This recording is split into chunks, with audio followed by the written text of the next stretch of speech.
दोस्तों, अंतरिक्ष के बारे में हम ज़्यादातर सोशल मीडिया से ही जाने हैं, वरना हम अंतरिक्ष के बारे में कुछ नहीं जानते।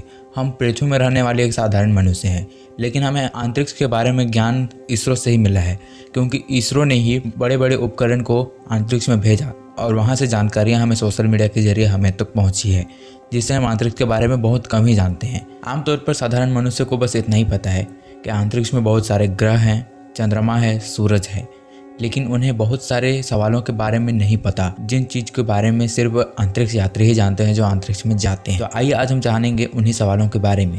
मैं आपको कुछ सवालों के बारे में अवगत कराना चाहता हूँ, जिसे जानने का हक हर लोगों को है। दोस्तों, अंतरिक्ष जितना सुनने में आसान उतना भी आसान नहीं है, क्योंकि अंतरिक्ष यात्री यूं ही वहाँ नहीं पहुँच जाते। उन्हें बड़ी बड़ी कठिनाइयों का सामना करना पड़ता है। जैसे कि अंतरिक्ष में यदि आप किसी के सामने खड़े होकर तेज चिल्लाएंगे तो भी वो आपकी आवाज़ नहीं सुन पाएगा। ऐसा इसलिए होता है क्योंकि पृथ्वी में जिस प्रकार से हवा है, माध्यम है, तो हम कुछ बोल पाते हैं और लोगों को सुनाई देता है, लेकिन अंतरिक्ष में ऐसा बिल्कुल नहीं होता, क्योंकि वहाँ हवा बिल्कुल भी नहीं है, वहाँ वायुमंडल ही नहीं है, जिसकी वजह से कोई माध्यम नहीं बनता। और अगर आप सामने वाले व्यक्ति को चिल्लाकर कुछ बोलो तो भी वह नहीं सुन पाया। दोस्तों, आपने अंतरिक्ष यात्रियों को सफ़ेद सूट पहनकर जाते हुए तो बहुत देखा हो, तो इनका सूट आखिरकार कितने में मिलता होगा, यह सवाल तो आपके मन में कभी न कभी आया ही होगा। तो दोस्तों, एक अंतरिक्ष सूट को बनाने में लगभग $12 मिलियन, यानी कि अगर हम इंडियन रुपीज़ में कन्वर्ट करें तो यह लगभग 77 करोड़ 70 लाख रुपए खर्च होते हैं। तो ऐसे में ये सवाल आता है, क्या आखिरकार ये सूट इतना महंगा क्यों है? तो दोस्तों, ये सूट बहुत भारी होता है और भारी होने के साथ साथ बहुत महंगा भी होता है। इसे पहनने में अंतरिक्ष यात्रियों को घंटों समय तक भी लग जाता है, और ऐसा इसलिए होता है क्योंकि यह सूट कई भागों में अलग अलग होता है और इसे फिट करने में भी सहायक अंतरिक्ष कर्मियों को बहुत मेहनत करनी पड़ती है। दोस्तों, जिस तरह हम किसी दुख के होने की वजह से, चाहे बहुत ज़्यादा खुशी होने की वजह से हम रोते हैं, तो हम यह काम सिर्फ पृथ्वी में ही कर पाते हैं। अगर आप अंतरिक्ष में देखो तो अंतरिक्ष में आप रो ही नहीं सकते। आप इसलिए नहीं रो सकते क्योंकि ग्रेविटी वहाँ बिल्कुल भी नहीं है। अगर आप रोते भी हैं, आपके आंसू नीचे नहीं गिरेंगे, क्योंकि वहाँ ग्रेविटी ही नहीं है। जब आप रोएंगे भी, अगर आपका आंसू निकलेगा भी, तो आपकी आंखों में वो चिपक जाएगा, वो नीचे गिरेगा ही नहीं, क्योंकि ग्रेविटी तो बिल्कुल भी नहीं है। और एक मज़े की बात तो यह है दोस्तों कि अंतरिक्ष में यदि धातु के दो टुकड़े एक दूसरे को स्पर्श कर लें तो वो स्थायी रूप से जुड़ जाते हैं। ऐसा इसलिए होता है क्योंकि धातु के अलग अलग टुकड़ों के परमाणुओं के पास यह जानने का कोई तरीका ही नहीं है कि वे धातु के अलग अलग टुकड़े हैं, इसलिए गांठें आपस में जुड़ जाती हैं। पृथ्वी पर ऐसा नहीं होगा, क्योंकि वहाँ हवा और पानी टुकड़ों को अलग कर लेते हैं, और इसे कोल्ड बेल्ट भी कहा जाता है।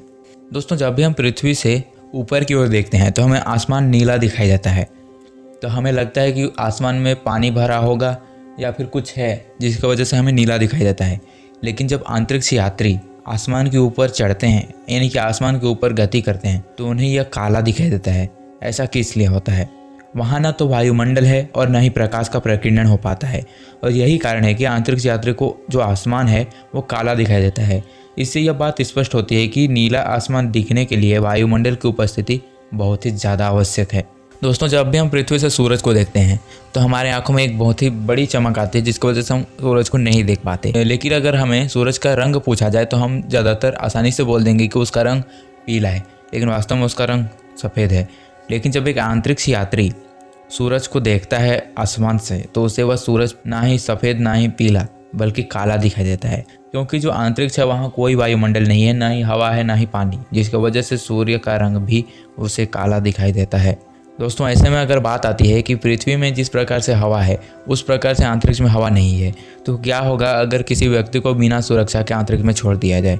तो दोस्तों, अगर किसी व्यक्ति को बिना सुरक्षा उपाय के स्पेस में छोड़ दिया जाए तो वह केवल 2 मिनट तक ही जिंदा रह सकता है, उससे ज़्यादा नहीं रह सकता, क्योंकि जिंदा रहने के लिए हवा पानी की ज़रूरत होती है। अंतरिक्ष में सबसे मेन बात तो यह है कि हवा है ही नहीं। दोस्तों, जब हम पृथ्वी पर कूदते हैं तो ज़्यादातर 1.5 फीट से ज़्यादा तो नहीं कूद सकते, क्योंकि इतना ऊंचा हम जा ही नहीं सकते, गुरुत्वाकर्षण की वजह से हम नीचे गिर जाएंगे। लेकिन अगर आप यही काम चंद्रमा की धरती पर करते हैं, यानी कि आप चंद्रमा पर अगर आप कूदते हैं तो आप ज़्यादा से ज़्यादा 10 फीट की ऊंचाई तक कूद सकते हैं, क्योंकि वहाँ बहुत ही कम ग्रेविटी है, जिसकी वजह से हम आसमान में उड़ते ही रह जाएंगे। और अगर आप यही काम मंगल ग्रह में करोगे तो आप 3 फीट से ज़्यादा नहीं कूद सकते। तो दोस्तों, इस तरह से हमें पता चलता है कि अंतरिक्ष में ग्रेविटी तो बिल्कुल भी नहीं है, ना ही वायुमंडल है, जिसकी वजह से अगर हमें अंतरिक्ष में छोड़ दिया जाए तो हम इधर उधर उड़ते ही चले जाएंगे। और दोस्तों जो अंतरिक्ष यात्री होते हैं उन्हें भोजन भी दिया जाता है पैक करके, लेकिन इनके लिए भी बहुत सारे नियम और शर्तें होते हैं। जिस तरह हम भोजन में मिर्च नमक का उपयोग करते उस तरह ये अंतरिक्ष में इन चीज़ों का उपयोग नहीं कर सकते, क्योंकि जो नमक है और मिर्च है अगर इन चीज़ों का उपयोग करते हैं तो ग्रेविटी नहीं होने की वजह से अगर हम नमक या फिर मिर्च को खाना में डालते हैं तो वो खाना में डलेगा ही नहीं, वो इधर उधर घूमते रहेगा। और अगर बाई चांस में अगर वो हमारे आंखों में चला जाए तो हमें इफेक्ट भी कर सकता है, जिसकी वजह से इन चीज़ों को ले जाना भी वर्जित है। तो दोस्तों मैंने आपको आज अंतरिक्ष के बारे में कुछ जानकारी अवगत कराया। अगर आपको ये वीडियो पसंद आया तो वीडियो को लाइक जरूर कर देना, साथ ही अगर चैनल पर नए हैं तो चैनल को सब्सक्राइब जरूर कर देना। तो दोस्तों आपको इसी तरह के अगर और भी कंटेंट जानना है तो आप हमें कमेंट में बता सकते हैं।